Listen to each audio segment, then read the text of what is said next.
కాకరకాయతోటి అద్భుతమైన కారం అండి. చిన్న పిల్లల దగ్గర నుంచి పెద్దవాళ్ళు కూడా చాలా ఇష్టంగా తింటారు.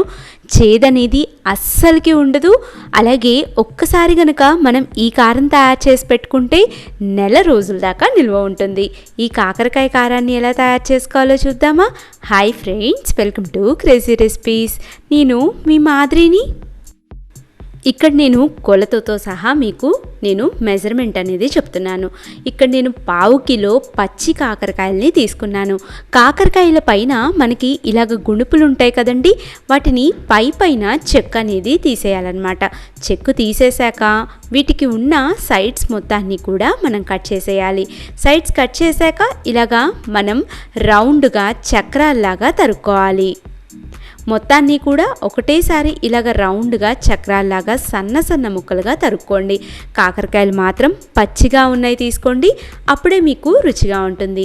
తర్వాత ఈ కాకరకాయ మధ్యలో విత్తనం ఉంటుంది కదండి, ఆ విత్తనాలన్నిటినీ కూడా పూర్తిగా తీసేసి మొత్తాన్ని కూడా ఒక ప్లేట్లోకి పక్కన పెట్టుకుందాము. ఇలాగా కాకరకాయలన్నిటినీ కూడా మనం సపరేట్గా విత్తనాలను తీసేయాలి.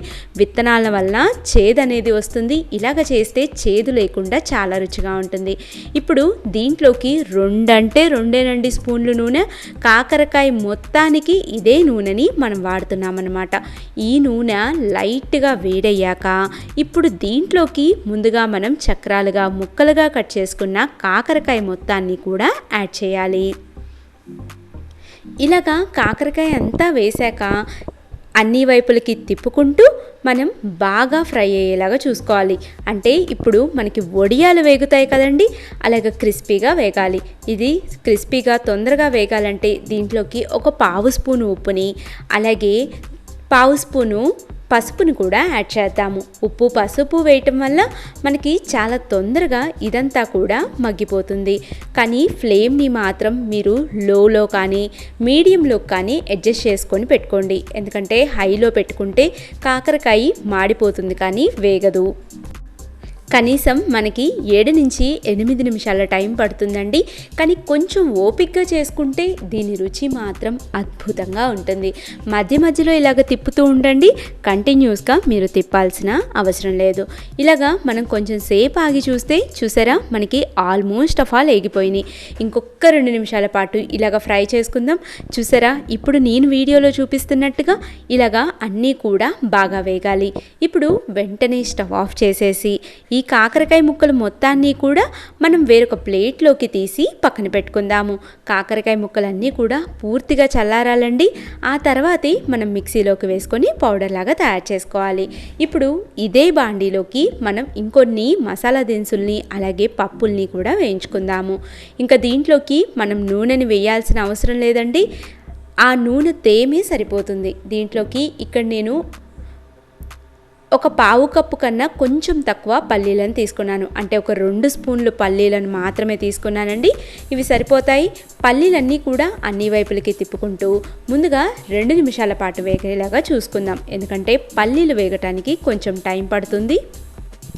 ఇలాగా పల్లీలన్నీ కూడా వేగాక వీటన్నిటిని తీసేసి కాకరకాయలు వేయించుకున్నాం కదా, అదే ప్లేట్లోకి వీటిని కూడా పెట్టేసుకుందాము. నెక్స్ట్ ఇదే బాండీలోకి మిగిలిన మసాలాలను కూడా వేయించుకుందాము. నెక్స్ట్ దీంట్లోకి 2 స్పూన్లు ధనియాలను కూడా వేద్దాము. అలాగే ఒక 10 మిరియాలను కూడా వేద్దామండి. మిరియాల వల్ల మంచి ఘాటు వస్తుంది, అలాగే రుచి కూడా బాగుంటుంది. వీటన్నిటినీ కూడా ఈ వేడికి 1 నిమిషం నుంచి 1.5 నిమిషం దాకా వేయిస్తే సరిపోతుంది. వీటిని కూడా మనం ముందుగా కాకరకాయ పల్లీలను పెట్టుకున్నాం కదా, అదే ప్లేట్లోకి మొత్తాన్ని కూడా యాడ్ చేసేద్దాము. నెక్స్ట్ ఇదే బాండీని మళ్ళీ స్టవ్ మీద పెట్టుకోండి. ఏంటి దినుసులు ఒక్కొక్కటిగా వేయిస్తుంది అనుకుంటున్నారా? ఇలాగ వేయిస్తేనే ఆ పప్పులన్నీ కూడా బాగా వేగుతాయి. అలాగే 2 స్పూన్ల మినప్పప్పు, 2 స్పూన్లు పచ్చిశనగపప్పుని కూడా వేద్దాము. ఇవన్నీ కూడా ఇంకొక 2 నిమిషాల పాటు వేగేలాగా వేయించుకుందాం. మీరు మొత్తం దినుసులన్నీ ఒకటేసారి వేయించారే అనుకోండి, కొన్ని బాగా వేగుతాయి, అలాగే కొన్ని మాడిపోయే ఛాన్సెస్ ఉంటాయి. అందుకని ఏ దినుసుల్ని ఎలాగ వేయించాలో మనకి తెలిస్తే అన్నీ కూడా పర్ఫెక్ట్గా వేగుతాయి. అలాగే పౌడర్ బాగా పడుతుంది, చేదనేది లేకుండా చాలా బాగా టేస్టీగా వస్తుంది. ఇవి కూడా గోల్డెన్ కలర్లోకి ఫ్రై అయ్యాక స్టవ్ ఆఫ్ చేసేసి వీటిని కూడా అదే ప్లేట్లోకి ట్రాన్స్ఫర్ చేసుకుందాం. మళ్ళీ ఇదే బాండిని స్టవ్ మీద పెట్టుకోండి. ఇప్పుడు లాస్ట్ అండ్ ఫైనల్గా ఎండు మిరపకాయల్ని యాడ్ చేద్దాం. ఇక్కడ నేను 15 నుంచి 20 ఎండు మిరపకాయల్ని యాడ్ చేసుకున్నాను. ఈ ఎండు మిరపకాయలన్నీ కూడా ఇలాగ అన్ని వైపులకి తిప్పుకుంటూ బాగా ఫ్రై అయ్యేలాగా చూసుకోవాలి. నా ఎండు మిరపకాయలు అయితే కారం లేవండి, అందుకని నేను కొన్ని ఎక్కువ యాడ్ చేశాను. మీవి కారం ఉంటే కనుక కొంచెం తక్కువ యాడ్ చేసుకోండి. ఇలాగ ఎండు మిరపకాయలు కూడా 2 నిమిషాలు వేగాక స్టవ్ ఆఫ్ చేసేసి వీటిని కూడా ఇలాగ ప్లేట్లోకి తీసి పక్కన పెట్టేసుకుందాము. చివరిగా దీంట్లోకి మనం ఎండు కొబ్బరి పొడి ఉంటుంది కదండి, ఆ ఎండు కొబ్బరిని యాడ్ చేద్దాము. ఇక్కడ నేను 1/2 కప్పు ఎండు కొబ్బరిని ఇక్కడ ఎండు కొబ్బరినైనా వేసుకోవచ్చు, లేదా ఎండు కొబ్బరి పొడినైనా వేసుకోవచ్చు. మీ చాయిస్ అండి, ఏదైనా కూడా యాడ్ చేసుకోవచ్చు. ఇది కూడా మరీ ఎక్కువ వేగాల్సిన అవసరం లేదండి. బాండీ వేడిగా ఉంటుంది కదా, ఆ వేడికి వేగితేనే సరిపోతుంది.